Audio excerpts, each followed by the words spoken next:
ሰላም ጥዕና በልና ፍትዋትና ክብራትን ቤተሰብ ትግራይ ብሮድካስት ሰርቪስ ንዕለተ ረቡዕ 22 ታህሳስ 2018 ዓ.ም ዝተዋደዱ ሓደሽቲ እዋናዊ ምዕባለታት ሒዝናልኩም ቀሪብና ኣለና ሓብራዊ ጻኒትኩም ሰናካውን ብምዕዳም ናብ ዝርዝራቶም ተሰጋጊርና ሰራዊት ምክልኻል ትግራይ ኣብ ልዕሊ ወረርቲ ከቢድ ዝተባሃለ ስጉም ተወሲዶም ጽምዶ ንዝበለጸ መጻኢ ክልቲኡ ህዝቢ ክመዓራረ እማመ ቀሪብሎም بخالي حبريتا محدار أبي أحمد أبزي مس تجري ذكرر له زلقتي مس أمحارة ذكرر الرموسان جمير اللام سرعة كفتحو عرق كجبر جمير اللام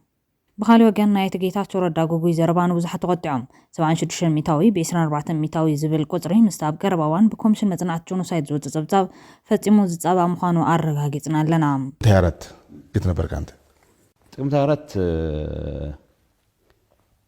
ልደት ነገር አይ ዶንት ኖ የሆነ ጓደኛችን በርዝዴይ ነበር ተብሎ ዛ ነበርና ተጠራሁ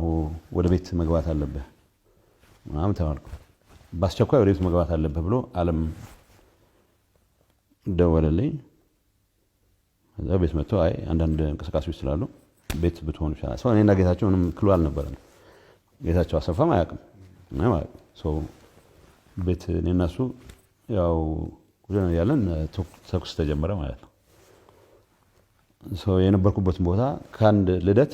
ተጠርቼ እኔና ጌታቸው እኔ ብቻ ነኝ ማገኘው ጌታቸው ዩዥዋሊ ያው በህግ ይፈልጋል ስለሚባል ለልደቱን ይፈሩ ነበር እሱ ማስጠጋት አይ ዶንት ኖ ኮንትራዲክሽናቸው ራሱ ያስቃል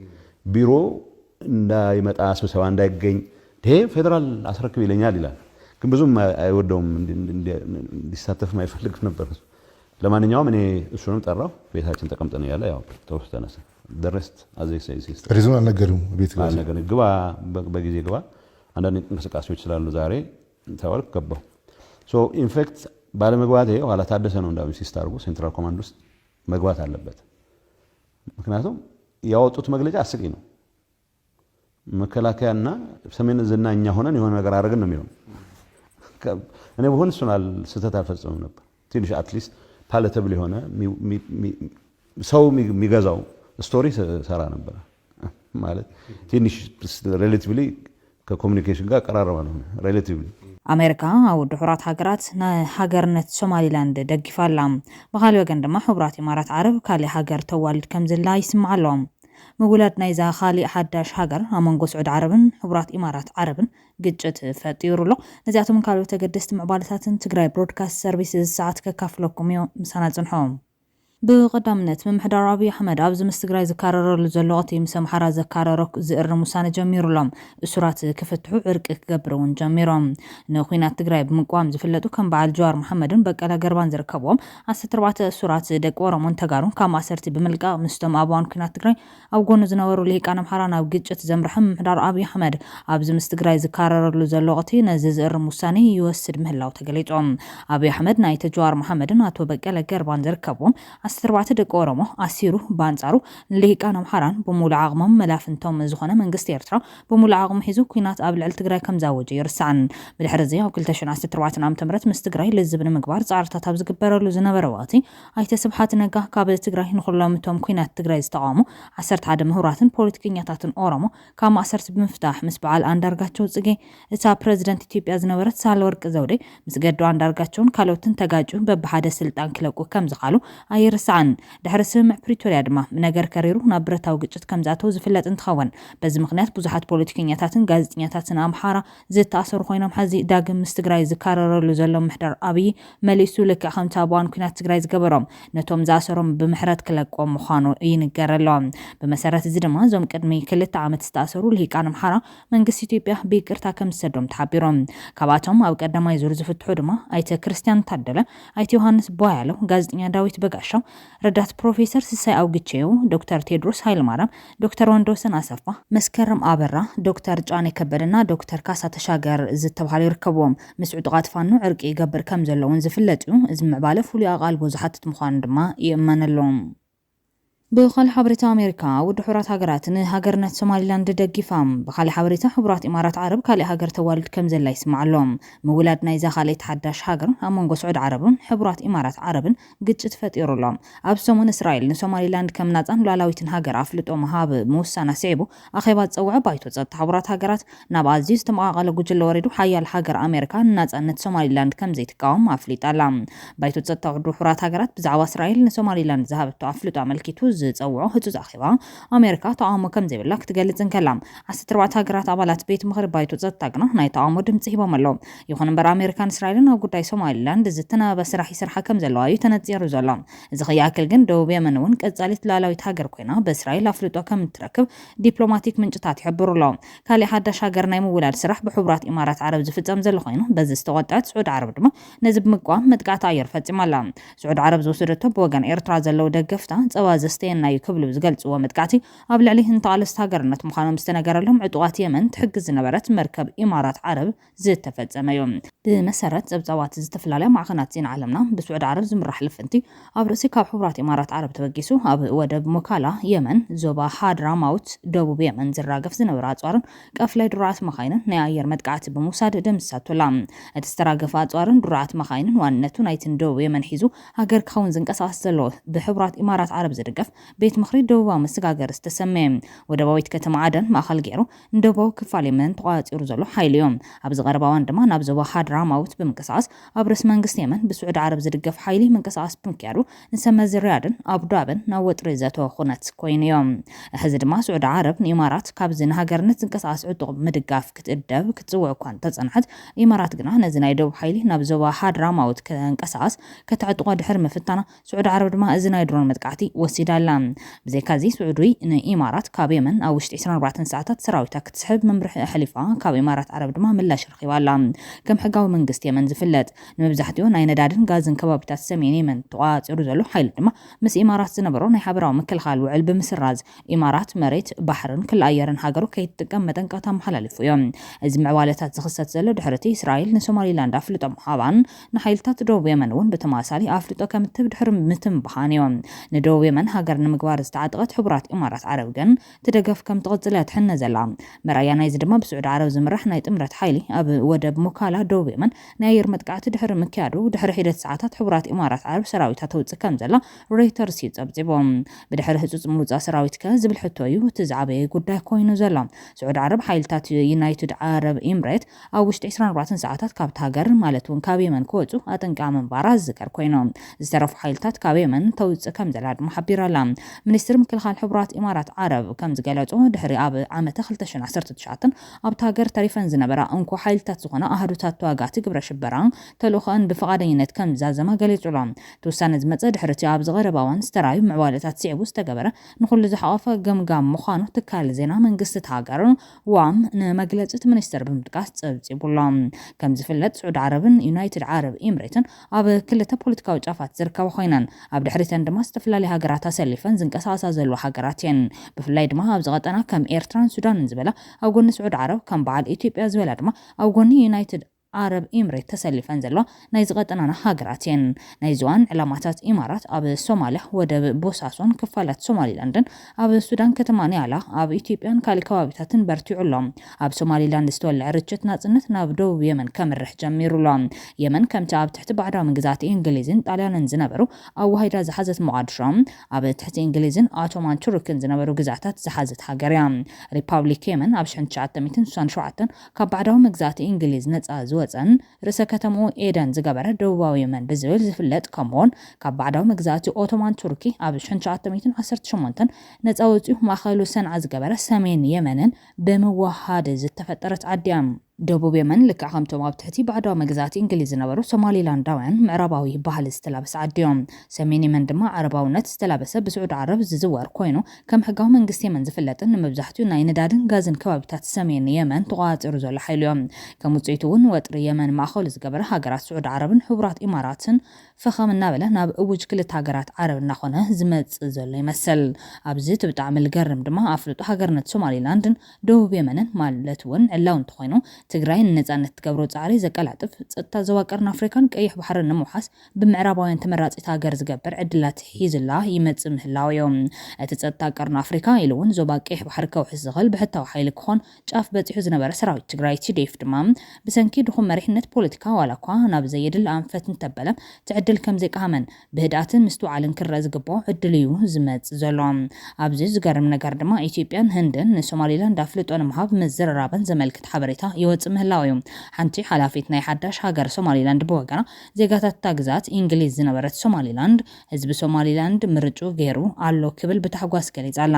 ንሕና ምስ አልሸባብ ኣሸበርቲ ጮይት መራኸብ ኣብ ሃገር ክንከውን ኣይንደልን ክትብል መዲራላ ልክ ሓምቲ ብዙሓት ተጋሩ ምስ መመሊሳ ጆኖሳይድ ትፍጽም ደም ምፍሳስ ዘይበሌላ ሃገር ክንከውን ኣይንደልን ኢና ዝብልዎ ዘሎ ማለት እዩ Somaliland has made its choice. ሶማሊላንድ ውሳኔ አሳልፋለች The people of Somaliland have no intention of reuniting with that failed state that is Somalia.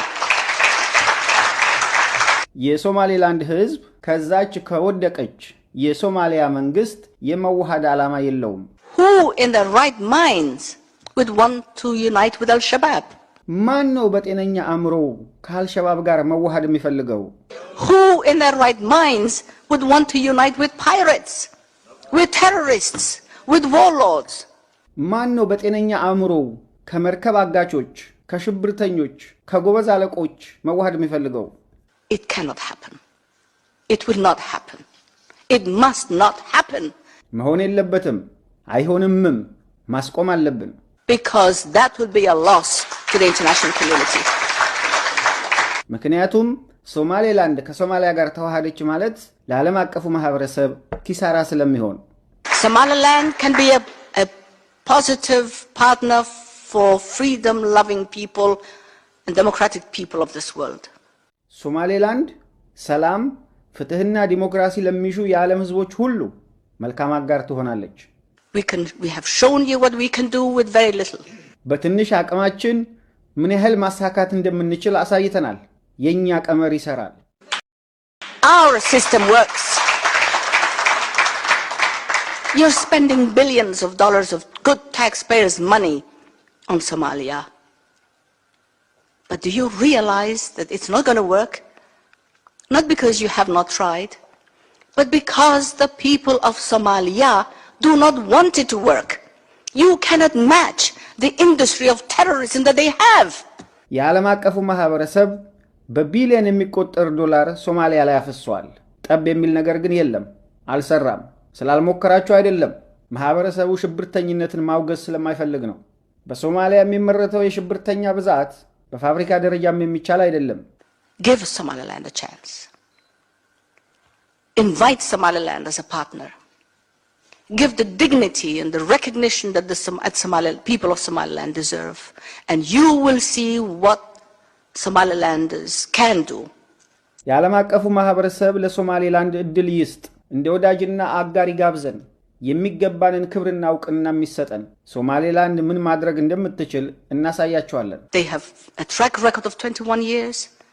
and they will be a very strong partner and ally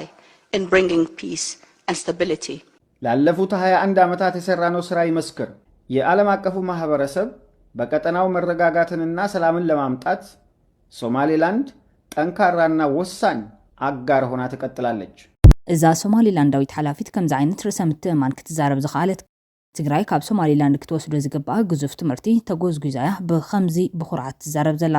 እዞም ተባዓት ዜጋታት ሶማሊላንድ ናይ ገዛ ርእሶም ባንዴራ ምንብልባል ካብ ዝጀመሩ 30 ዓመታት ሰጊሮም ኣለዎም ሓይሊ ምክልኻል እውን ኣጣይሾም ኣለዎም ሃገሮም ብባሕርን ምድርን ከይውረር ይሕሉ ኣለዎም ወትሩ ኣብ ግዚኡ መረፃ ከካይዱ ፀኒሖም እዮም ሰላማዊ ምስጋር ስልጣን ከካይዱ ፀኒሖም እዮም ከምቲ ታባዓልቲ ስልጣን ዝበለትዎን ሓፂርዋን ብዛዕባ ዓባይ ሶማልያ ክንሓስብ ከለና ኣብ ኣእምሮና ዝመፁን ሕሳብ ግጭት ኣልሸባብ ሽፍትነት ግብረ ሽበራ ጥሜት ሕሜት ድርቂ ቅትለት ሕጊ ኣልቦነት እዮም ንሓፂር እዋን ድማ ካብ መቃድሾ ናብ ሰሜናዊ ምብራቅ ናብ ሶማሊላንድ ንሰገር ኣብኡ ግርጭት የለን አልሸባብ የለን ሽፍትነት የለን ሕጊ ኣልቦነት የለን አልሸባብ ኣብ ዝሓለፉ 30 ዓመታት ኣብ ሶማሊላንድ ሓንቲ ግብረ ሽበራዊ መጥቃዕቲ ዘይምፍጻሙ ዘገርም እዮም ኣብ ህዝቢ ሃርጌሳ ራዕዲ የለን ኣብ መቃድሾ ሶማልያ ዝርከብ ቤተ መንግስቲ ቪላን ከይተረፈ ብናይ ወፃኢ ሓይልታት ዝሕሉ ኮይኖም ኣብ ሶማሊላንድ ግን ካብ ዝኾነ ወገን ጸጥታዊ ስጋት የለን ስርዓት እምበር ህውከት የለን ናጽነት ዝተጎናጸፈት ሃገርነት እትጽበ ዝነበረት ዓዲ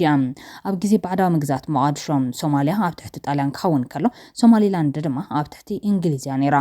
እንግሊዝ ንህዝቢ ሃርጌሳ ብተዛማዲ ናጽነት ሒዙ ነይራ ኣብያተ ትምህርትን ትሕቲ ቅርጽን ከተስፍሕ ድማ ትጽዕር ነይራ ዘመነ መግዛቲ ኣብ 1960 ምስተዛዘመ ሶማሊላንድ ንሓሙሽተ መዓልቲ ናጽነት ኣውጃ ብነጻነት ትስዕስዕ ነይራ ዕቡዳት ኣማኸርቲ ግን ተቐልቂሎም ምስ መቃድሾ ተጠሪፍና ሪፓብሊክ ሶማልያ ንመስረት ዝብሎ ዘይቅዱስ ኣዋጅ ተኣዊጆም እቶም ዝበዝሑ ድማ በቲ ውሳነ ተቆጢዖም እዮም ግና ናብቲ ዓባይ ሶማልያ ተሓዊሳ ኣብቲ ዓባይ ሶማልያ ህዝቢ ሃርጌሳ ቀዳማይ ሚኒስተር ሓዊሱ ዓበይቲ ስልጣን ተዋሂብዎም ነገራት ግን ይተሓላለኹ ነይሮም ኣብ 1969 ዝያድ ባረ ዝተባሃለ ማርኬሳዊ ሌኒናዊ ብዕልዋ መንግስቲ ስልጣን ሒዞም ስልጣን ምስ ሓዘ ነቲ ዝተማሃረ ህዝቢ ሶማሊላንድ ዕላማ ክገብር ጀሚሮም ነቶም ኣብ ንግዲ ዕውታት ዝነበሩ ድማ ኣብ ቤት ማእሰርቲ ኣስሮምን የሳቂዮምን ይቀትሎምን ነይሮም እታ ኣብ ልዕሊ ህዝቢ ሰሜናዊ ምብራቅ ዝፍጸም ዝነበረ ዓመፅን ኣድልዎን እናሰፍሐ ኸይዶም ኣብ ዝዋን እዚ ህዝቢ ሶማሊላንድ ናብቲ ናይ ቀደም ናጽነቱ ክምለስ ክጠልብ ጀሚሮም ሃገራዊ ምንቅስቃስ ሶማልያ ተመስሪቶም ዝያድ ባረ ዝያዳ ዓማጽ ኮይኖም ንከተማታትን ዓድታትን ሶማሊላንድ ብናይ ሶቪየት ጀት ቦምባታት ደብዲቦም 90 ሚታዊ ርእሰ ከተማ ሃርጌሳ ናብ 5 ተቐኒሶም ልክ ከምቲ ሎሚ ትግራይ ኮይናቱ ዘላ ማለት እዮም እንተኾነ ግን ደቃ ባዕሎም ነቲ ሓሙኽሽቲ ክጉሕፉን ትንሳኤያ ክእውጁን ተንሲኦም ብሓደ ተጠርኒፎም ንስርዓት ዝያድ ባረ ገጢሞምዎም በብሓደ ንቅድሚት ብምስጓም ከተማታቶም ካብ ስርዓት ዝያድ ባረ ነፃ ገይሮም ብኩሉ ሸነኽ መጥቃዕቲ ክቃወም ዘይከኣለ ዝያድ ባረ ካብ ስልጣኑ ተኣልዮም ኣብ 1991 ሶማሊላንድ ነፃ ሃገር ምዃና ኣውጃ በዚ ግን የብቅዕን ካሊእ ነታ ንደቃ ተዓርቑ ትብል ዘላ ትግራይ ዝኸውን ኣዝዩ ኣብነታዊ ናይ 40 መዓልትታት ዕርቀ ሰላም ናብ ዝዓወት ኣብቂዕዎ ዘሎ ዕርቂ ቦረማም እታ መድሕን ሶማሊላንድ ዝኾነት ታሪኻዊት ፍጻሜያ ጸገማትን ህልቂትን ብዙሓት ሃገራት ኣፍሪካ ድሕሪ ናጽነት እዮም ደቡብ ሱዳን ናይ ዚቆም ምስክር እዮም ትዝፍራሕ ዝነበረ ግን ኣብ ሶማሊላንድ የተፈጸመን ሶማሊላንዳውያን ኣይፈቐዶን የግዳስ ዓብይ ጉባኤ ተጸዊዖም ኩለን ውድባት እኹል ውክልና ሒዘን ኣብ ከተማ ቡራኣ ተራኺበን ምምኽኻር ቀጺሎም ቦረማ ዝተባሃለት ኣብ ጥቓ ደቡብ ኢትዮጵያ ትርከብ ዓባይ ከተማያ ነቲ ዓብይ ምምኽኻር ተመሪጻ ተሳተፍቲ ዕጥቃዊ ቃልሲ ምሁራት ኣባላት ዲያስፖራ ሽማግለታት ኡጋስ ፖለቲከኛታት መናስያት ደቂ ኣንስትዮ ኩሎም እኹል ውክልና ሒዞም ኣብ ቦረማ ተኣኪቦም ብዛዕባ መጻኢ ሶማሊላንድ ተዘራሪቦም ኣብ ቦረማ ን40 መዓልትን ለይትን ተራኺቦም ምኽሮም ብዛዕባ ትማሊ ነበረን ብዛዕባ ዝሓለፈ ውግእ እውን ነበረን ምኽሮም ብዛዕባ መጻኢ ጥራሕ ነይሮም ድሕሪ 40 መዓልታት ድማ ንመጻኢ ሶማሊላንድ ዝምልከት ንድፊ ሰሪሖም ናብቲ ዝመጽሉ ቦታ ተመሊሶም እቲ ናይ ቦረማ ዋዕላ ንሎም ጥራሕ ዘይኮነስ ንጽባሕ ሶማሊላንድ እውን መሰረት ክኸውን ብድሙቕ ሕብሪ ዝተቐበ እዩ ነይሮም ሕዚ ኣብ ሶማሊላንድ ምርጫ ኣብ ግዜ ይካየደሎም ሓደ ሰብ ሓደ ድምጽ ዝብል መትከል ኣይተሓስን እዮም መቃድሾ ንቀዳማይ ሚኒስተር ብውሕዳት ሽማግለታት ቀቢላታት ክትመርጽን ከላ ኩሎም እቶም 5.7 ሚሊዮን ዜጋታት ሶማሊላንድ ኣብ ዕድመ ምድማጽ ዝርከቡ ዜጋታት ድምጾም ይሂቦም ኣብ 2003 ግን ምርጫ ብኸቢድ ተፈቺኖም ኣብታ ኣዝዩ ምርጫ ትፍልሊ ተናሓናሕቲ ግን ናይ 80 መረጽቲ ሰባት ጥራሕ ወይ ባዶ ነጥቢ ባዶ ሓደ እዩ ነይሮም እቲ ሃገር ግን ሶማሊላንድ እያ ስምዕ ቦረማ ድማ ኣብኡሎም ደም ድማ ኣይፈሰሰን ሕግን ስርዓትን ስዒሮም ዲሞክራሲ ነትፈተና ክጻወሩ ከም ዝኽእል ዘርኢ መርኣያ ነይሮም ኣብቲ ዝሽዑ ግዜ ዝሕዝን ኩነታት ሶማልያውያን ግን ንኹሉ ዝሓቁፍ ዓለም ለኻዊ ጽላል ዘይምርካቦም እዮም ከም ሃገር ኣፍልጦ ክወሃቦም ኣይከኣለን ናጽ ሃገር እኳ እንትኾነት ብሕጊ ግን ከም ኣካል ሶማልያ ትቁጸር ነይራ ምስ ኣትማሰል ታይዋን ጥራሕያ ብኤምባሲ ሃርጌሳ ኣፍልጦ ዝረኸበት ፈታዊት ኣሜሪካ ዝኾነት ታይዋን እውን ንጉዳይ ሶማሊላንድ ኣጀንዳ ቤተ መንግስቲ ኣሜሪካ ክትገብሮ ፈቲና ቅድሚ ዓመታት ኣምባሳደር ኣሜሪካ ብኢትዮጵያ ቲቦር ናጄም ኣሜሪካ ንሶማሊላንድ ኣፍልጦ ክትሓስበሉ ከም ዘሎ ብግልጽ ክዛረብ ጀሚሮም ደቡብ ኣፍሪካ ኣብ ጎድና ቆይማም በብሓደ ፖለቲከኛታት እንግሊዝ እውን ጽቡቕ ተመክሮ ሶማሊላንድ ብምጥቃስ ጌጋታት መቃድሾ ክዝርዝሩ ጀሚሮም ዱባይ እውን ነቲ ዓብዪ ኣርኪቴክቸር ወደብ ዲፒ ወርልድ ወሲዳ ኣብ በርበራ ማሽነሪታት ተኺላላ ኣብ መወዳእታ ግን እስራኤል ጩራ ብርሃን ናጽነት ሶማሊላንድ ኣበሲራ እስራኤል ኣሰወለይኩም ያ ኡመተ ኣዳል ኢላ መስረቲ ኣዳል ስልጣንነት ዝኾነ ህዝቢ ሃርጌሳ ኣርሂቡ ኢሎም ድሕሪ 40 መዓልትታት መጻኢ ዕድል ሶማሊላንድ ንምህናጽ ኣበርቲዖም ክጽዕሩ ጸንሑ ኤሊት ሶማሊላንድ ሎሚ ጽምብል ናጽነት ይብዕሉሎም እዘን 4 መዓልታት ኣብ ትግራይ እውን ብሓድሽ ወለዶ ትግራይ ክትግበራየን ትግራይ ኣሰር ሶማሊላንድ ተኸቲላ ብዓባይ እስራኤል ኣፍልጦ ትረኽበለዋን ርሑቕ ኣይኮነን ደቡብ የመን ክትቅድም ትኸውን ዋላ ትቐድም ከም ናይ ሶማሊላንድ ናጽነት ጥዑም እዮም ዓወት ናጽነት ትግራይ ብሮድካስት ሰርቪስ ናብ ዘዋደዶ ካሊእ ሓበሬታት ተሰጋጊርና ሰራዊት ምክልኻል ትግራይ ኣብ ልዕሊ ወረርቲ ከቢድ ዝተባሃለ ስጉም ተወሲዶም ሰራዊት ምክልኻል ትግራይ ኣብ ታሪኻዊ ከባቢ ገዳም ዋልድባ ንህዝቢ ዘጸግሙ ዝነበሩ ዕጡቓት ወሳኒ ስጉም ተወሲዶም ህዝቢ ተኸባቢ እውን ሓራ ወፂሎም ሰራዊት ምክልኻል ትግራይ ኣብ ታሪኻዊ ከባቢ ገዳም ዋልድባ ንህዝቢ ዘጸግሙ ዝነበሩ ዕጡቓት ወሳኒ ስጉም ተወሲዱ ንህዝቢ ተኸባቢ እውን ሓራ ወፂሎም ኣብ ታሪኻዊ ከባቢ ገዳም ዋልድባ ንነዊሕ ዓመታት ንህዝቢ ትግራይ ከሸብር ጸንሐ ዕጡቕ ወረርቲ ብጅግና ሰራዊት ትግራይን ሕብረተሰብ ተኸባብን ብዝወሰደ ዝተዋደደ ስጉምቲ ከም ዝተወገደ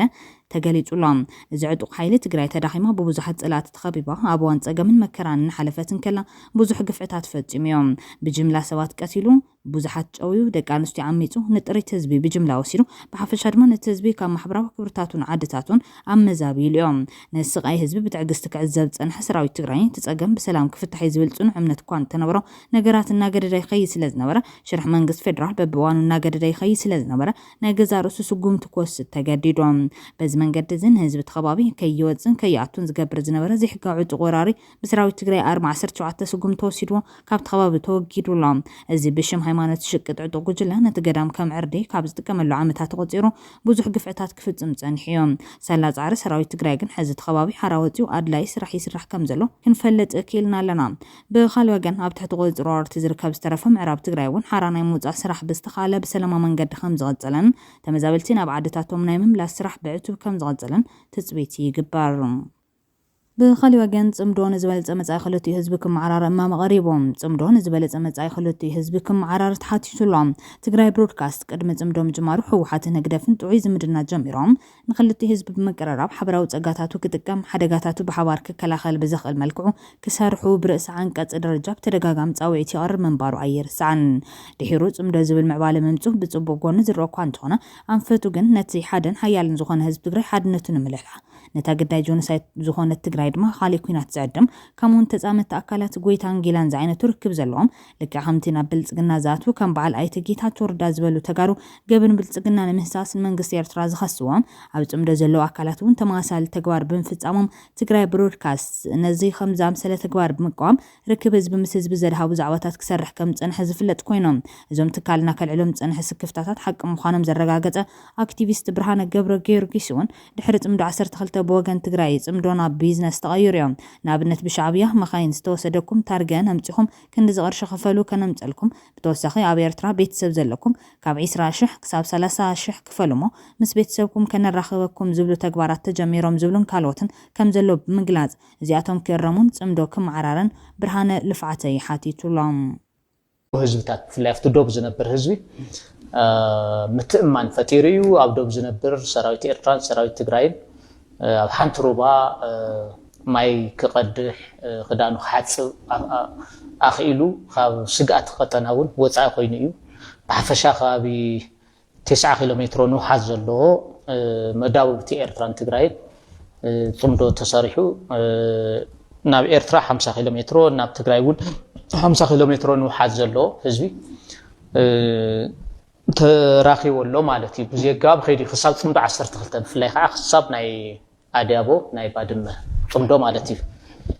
ካብኡ እንድሕር ኣነ ቁሩብ ምንቅስቓሳተይ ክንኪ ክኢለ ኣለኹ ብዝተፈላለየ ምክንያት ሓደ አይ ቲንክ ትጽምዶ ናብ ቢዝነስ ክቕይሩ ዝደልዩ ኣካላት እውን ተፈጢሮም ጀስተለካ ለኣብነት ኣብ ኤርትራ መንግስቲ ኤርትራ ዝወሰደኩም መኻይንኩም ገለ ሊብሬን ታርጋን ንገሩናሞ ክንዲ ዝቕርሺ ክፈልሞ ክነምፀልኩም ዓይነት ወይ ከዓ ኣብ ኤርትራ ዘሎ ቤተሰብኩም ገለ ንኽትርዩ 20,000 30,000 ክፈልሞ ክንወስደኩም ዓይነት ወይ ከዓ ከምዚ ዓይነት ነገራት ናይ ተርእዮታት ምልክታት ርኤ ማለት እዩ ካብ ኣነ ዘይፈልጦም ማለት ጀስት ሪስክ ወሲድካ ተጀሚርካ ስኻ ትፈልጥ ኣለካ ዝኾነ ጽምዶታት ገለ ምናምን ክትገብር so أنا زي فلتوم a kind of صمدوتات قلم جوار عينة تجميرو كأو حلف الناس جودلهم زرباتات تحدثوا ناي حدا ناي politica وجودات إيد ناي مئتاو ناي أزاز أنت أزاز عينة ملكتات قال آخر جميرة هذه لأونتي درو حدار تون استجبر ناي تجرين ناي إرتر المسلم مسجد نسرحنا قال زعينات نجارات اليوم أو خصوماتي أو دوب لخونا لو ناي سلمنا عوي سب بناتو متحسبياته هيدو خم عينات نجارات اليوم من مع أفلوطة يبله خم جاين نجارات قال لك بركله غروب صجمات يفتر له زين خعر بوجني ناب زمل كتم أكلات بزح سعر غيره زغير مكاس برهانه ناي بلصغنا تلاخي تواهيدوس ناب إيرترا وني تنغير بإرتراح توقع ماتي توقع انا نخجلل من تنخط خصاب كندي تخيدو بزح ناي ميديا زمته يتغير لي بلعلي حادي تلعيلنا عسب خموتي بلكا حادي مالت تصندو ابوليتيكا او هايمانوت غله ياتن حزبي ناي حزب متحواسي حقيدو برينسيبل مسي ناي وشتنا وشت خوينو حاديو حلف حالفو توم ناي وعلو ناي بوليتيكا اللي كان دفيخا صريفكا تصلمكا حرتهم ناي إرترا ناي بوليتيكا مرحتها على ملاخنة قصة مغيار يوم نحنا إنا ولعلي إرترا قفع فتي من أنبر شومس خندتون إحنا فتونا يفتونا عينة نجارات هذا سياسة تمكره نركز قال عينة نجارات ناي جيلان ناي تعيش من عينة نجارات فترة متيو عم ميديا الناس آخر مرحتها ناي كبدي ناي كفيت مهارات زعبك أو بمجرد أنا سختان نحضركو خيدة قسنا بالكو دحرتون بعشر تغلطة نا عرسي نابلكو متي مالت خاو ناس شكفكو متي خاو بوشتي أنا نخعر زكايدا زيت خمسة يتقم تخكل خمسة يكونه بزح تعار غيره أو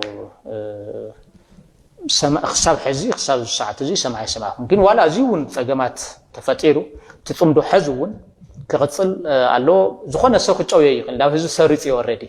زير ترانا هزو تقرأ شلت ثرثة خموات أون تغير شل القطر كغتصليو منم زتراتر نجاري ولون وشيناتي إمنتون وينجين بوجن تجري بوجن الرجال بوجن تجري زلوا نجارات تترأت وبقي زول إمنتي زلنا مسمار خيسحت تايز خوون زلوا تاي جرجليلكا تنكابه رأي على بخالي زينا نهاية جيتاتو ردا جوجوي منقدي نبزحة تقطعهم 76 ميتاوي ب24 ميتاوي زبل قطري مستاو قربوان بكوميشن متنعتي جونوسايد زوت تبصاب فصيمو زصابا مخانو አረጋግጽና ለና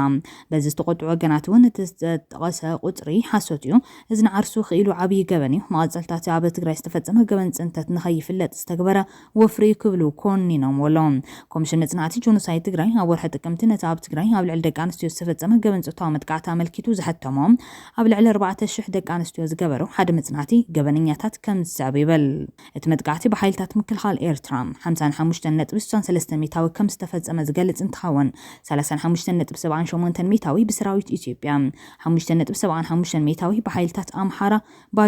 ባዶ 7 ሚታዊ ድማ ብሓይልታት ዓፋር ከም ዝተፈጸመ ይገልጽ ብሓይልታት ምክልኻል ኢትዮጵያ ሓይልታት ምክልኻል ኤርትራ ኣምሓራን ዓፋርን ሓበራዊ ዝፈጸምዎ ዓመጽ ድማ ካብ ጠቕላላ ዝተፈጸመ 2.89 ሚታዊ እዮም እዚ ናይ ጾታዊ ጥቃዓት ጽናት ኣብ ትግራይ ካብ ዝተሰርሑ መጽናዕታት ብትሕዝቶ ጥንክር ዝበለን ብዙሕ ጉዳያት ዝመርመረን እዮም እዛ ጌታቸውን ጻድቃንን ዝጠቕስዋ 76 ሚታዊ ብ24 ሚታዊ ትብል ቁጥሪ ኣብ 4 ኪሎ ዝተገበረ ድያ ትኸውን ዘላ ዝብል ሕቶ ዝለዓሉ ኣፍቲ ቁጥሪ ምጥቃስን ሓሽኻ ቁጥሪ ምጥቃስን ፖለቲካዊ ቃልሲ ዝህልዎ ረብሓ እንታይ እዩ ሓደ ፖለቲከኛ ንህዝቡ ከም ቁጥሪ ብምቕራብ እንታይ ይርባሕ ቁጥሪ ንተመራመርቲ ሕደጉሎም ኢሎም ኣለዉ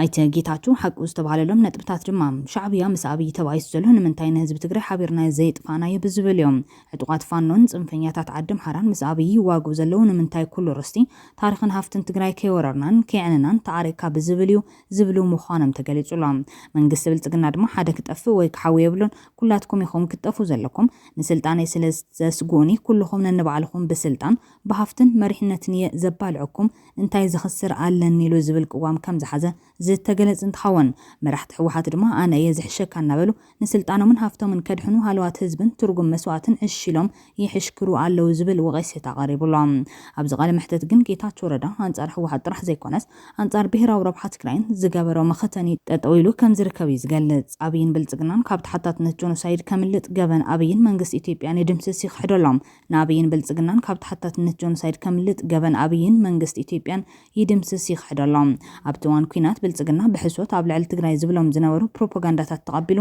ድግም ይውዕል ንሞራል ንኽብሪ ንቓልስን ተጋሩ ኣውርድ ይውዕል ንጆኖሳይድን ፈጸምቱን ይኽሕድ ሕልፍ ኢሉ እውን ንኣብይ ንጹህ ንብጾቱ ድማ ተሓተት ዝገብር ዝገርም ሰብ ኮይኑሎም ጌታቸው ረዳ ንኣብይ ክሕጉስን ንኣብይ ክመስልን ዝኸደ ዘሎ ጸረ ትግራይ ኣካይዳ ጀመርቲ ኩናትን ተሓተት ጆኖሳይድን ኣብይ ዘይኮነስ ትግራይ እዩ ዝብል ዘሎም ጌታቸው ብልጽግና ትግራይ ንምሲጣን ዝጥቀመለን ዝነበረ ፕሮፓጋንዳታት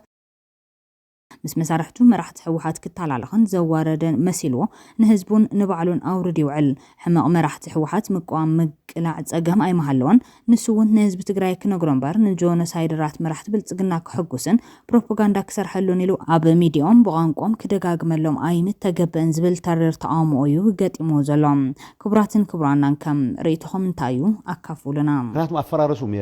እውነት ለመናገር ለምሳሌ የዘመቻ አሉላ እኛ ወጣቶች እኛ በተለይ ሚድ ሌቨል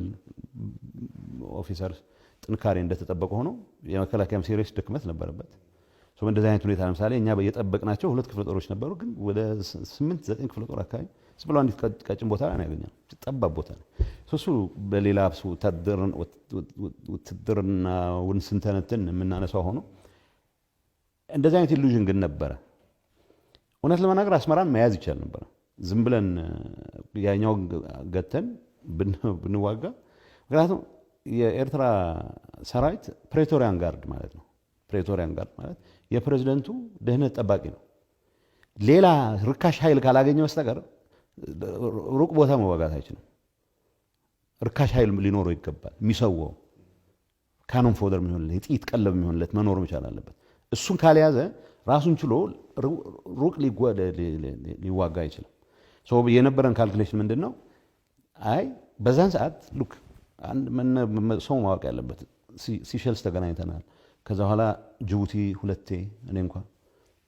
ከነ ሬድዋን ከነ ጌዲዮን ጋር እና አብርሃም ጋር